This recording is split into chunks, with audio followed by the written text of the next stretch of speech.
All right, we might kill two birds with one stone here. You got a Ram pickup, the throttle assembly's been changed. It's got to be reprogrammed to set up. But at the same time, the throttle assembly was bought on eBay. Let's see if it's a good one or not. So let's look under the hood. All right, it's got a cold air intake on it, and there's the throttle assembly. Now this is all electronic. If you replace it, it has to be reset by a computer so it'll run correctly. Now it does have the cold air intake, so let's hope that it's not going to act wild. First thing we do is access it. So we'll turn the key on, then we'll turn our computer on. Here we go. Now everything in a modern car is run by computer. You step on the gas, you're stepping on a computer mouse, that sends electricity to the throttle assembly under the hood. So we got to use this computer to talk to that computer. And we got USA, and we got Dodge. We'll check it out. It's new enough, it'll go automatic. It'll know what truck it is. There it is, 07. Ram, VIN number. Then we got a choice. This time we're not diagnosing, we're gonna do the hot functions because we want to reset the throttle. So what do? We go down to throttle. There it is. Learn electronic throttle control. We're gonna push that. Now it's gonna tell us what to do. These machines are cool if you own one, but not so cool if you don't. See, it does everything. Okay. Cold air intake you put on it, and a throttle assembly that was bought on eBay.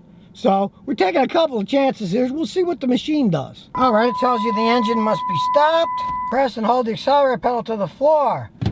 Okay, it's on the floor. There's my foot on the floor. Release the accelerator pedal. Up goes my foot. The computer is now relearning everything. Now it's resetting the main computer. But I don't trust anybody, so I'm going to run a test now. Engine must be stopped. Press the throttle. As you can see, while it's going, I'm stepping on it, it's working. I did notice the check engine light's on, so let's do a little diagnosis. Auto scan.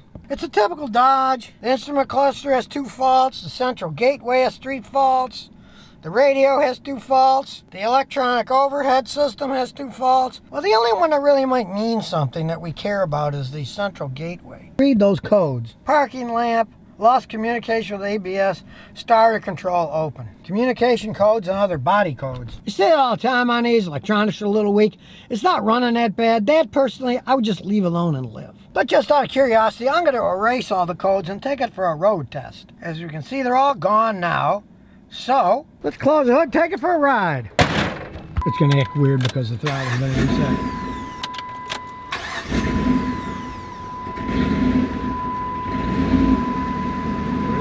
Okay, we're going to let it warm up. Now, it is a typical Dodge Ram product. With 165,000 miles on it, he says it always has started hard. So it's starting hard. We're going to drive it some and then look at the data after. And as you can see now when you floor it, not perfect, but it does go.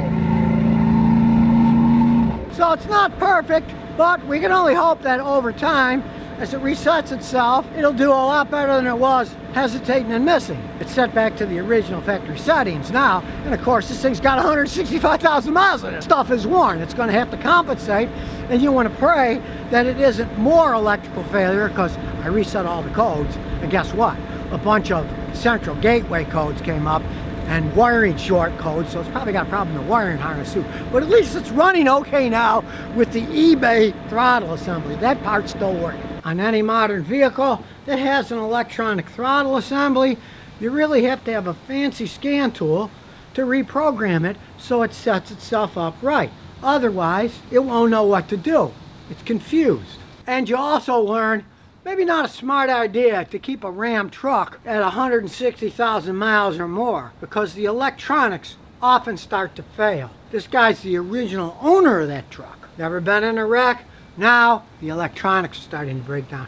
It has codes for problems in the gateway, which is the computer module, or in the wiring, stuff that really becomes hellacious to repair as they age. It's hard enough to pinpoint what's wrong on them, and then you find out that it's these expensive modules. Now, if you don't care about perfection, I got a lot of customers driving old Ram trucks. They still run, but they can't get them legally inspected for emissions controls because they won't pass all that, so they got to kind of figure a way to slide through that, and things don't idle just right, or every once in a while I got a customer with a Ram. He's driving down a highway and he says it just almost shuts down like a giant hiccup, going 60, and then it goes back to going normal. Just don't expect perfection and miracles from an old Dodge pickup. They got a limited lifespan. When they reach the end, it's usually best to say goodbye rather than digging the big old money pit and filling it up with your money. Customer just told me this Ram, these stupid semi-keyless remotes, dumbest system ever. Vehicle won't start, so what are we gonna do? Well, let's start by turning the key and seeing what happens. Stick the key in. Well, the lights come on, so at least we turn the key off, turn the key on. There's power there, but when we turn the key, nothing. Dead as a doornail. So with the key on, let's turn the headlights on, go outside, see what happens. Well, the headlights are coming on, so there's power going through the system, but you never know how much power the battery has, so let's open the hood and check it. Typical Dodge, the hood won't even stay up. They make them like such pieces of crap.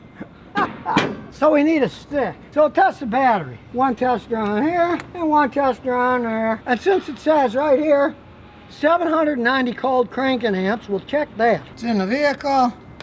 Battery, top post, regular, cold cranking, and we'll put it on 790. Then we push start. We'll see what it says. State of health is not that great. It says it needs a recharge, but that isn't going to be why it's not starting. It needs recharging, but it's got enough, should crank the engine. It's not doing anything. So something's wrong between the battery and the ignition switch going to the starter. Odds are it's this system. They're such pieces of crap. God knows Chrysler has enough problems building cars that it is to add this stuff onto it to make it another level of crap that breaks on them. So I'll hook up my fancy scan tool and pray it finds something wrong with the system with a code so we don't have to check absolutely everything on this pile of junk. So I'll plug it in under the dash and pray. At least it read the vehicle. Now we can see if it shows anything wrong. Typical Dodge, it already shows that there are 8 faults in the powertrain control module. We'll see what codes exist there in the PCM. Whole bunch of them. Cylinder 1 misfire. Evap purge, that's not it, that's not it. Brake pressure sensor, incompatible. Implausible. Oil pressure, out of range. None of those are really starting problems. The central gateway has 2 faults. Let's check that. Yeah, those really aren't going to be why it's not starting either. So I'm going to try a trick. I'm going to erase all the codes. This machine can erase all the codes on it. See if that's going to help at all. Sometimes, strangely enough, it does. Now they're all erased, and I'm going to try another trick. We're going to remove the battery terminals. One, then the other. Then with the remove, we're going to touch them together to reset everything, drain everything, then leave them off for about 5 minutes. That way, it can reset everything back to factory settings to some extent. Sometimes it'll start right up then. Let's see. All right, we'll put them back on. First the negative, tighten it up, then the positive. That's nice and tight. Now we'll see what happens. Well, sad but true, stupid thing still isn't going to start. So, we know we turn the key on, we're getting power. I'm going to hot wire the starter. See if it'll start then. Now it's pretty easy on that. You get in on the driver's side, crawl under. Right under here is the starter. And somebody's already gotten a wire frayed here so you can check it. We will put a jumper cable right here on the starter line. Then reach under here and fish the line up. Gotta be a truck that's way up in the air and I'm not 80 feet tall here, so bear with me as I grab the stupid thing. Here's the wire. Now if we put it on a positive cable, it should make the starter at least turn over. Nothing. Probably a bad starter. And here's a good test. We'll hook this up. So now it's connected. Then we get a big hammer and go back under the vehicle and give it a few whacks. Well, it's not starting, but that doesn't mean it's not the problem. We didn't get lucky on this. A lot of times the starter still has some life left when you whack it with power going to it. The stupid thing will at least start to crank over. In this case, it's not even doing that. So we're gonna have to pull the starter off and then check it in the air to see if it works at all. So we'll take the battery terminal off so we don't short anything off when we remove the starter. Then crawl back under and unbolt the starter and take the power lines off here. And off comes the starter. And there's Dodge for you. This tiny little starter for this huge Hemi engine. And I can smell it. It's burnout. I don't even have to test it. It's hot now.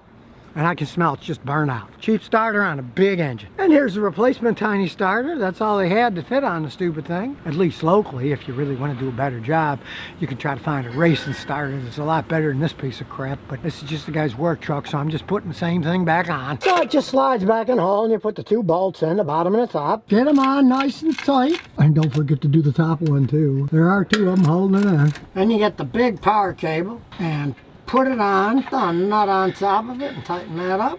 Then get the starter wire here, and that just plugs right on there. Snaps right on. Nice and tight. And don't forget to put the battery cable back on and put it on nice and tight. There we go. Then let's pray it didn't short the computer out. Even the computer on this thing has to do with starting the car, and sometimes I see if the starter shorts out, it can fry the computer. So let's pray it didn't. Well, here goes nothing. As you can see when I scanned it, it has a bunch of other things wrong, but typical Dodge. He wants this thing to start. Now it's starting, and I'm stopping right there. So if you never want to miss another one of my new car repair videos, remember to ring that bell.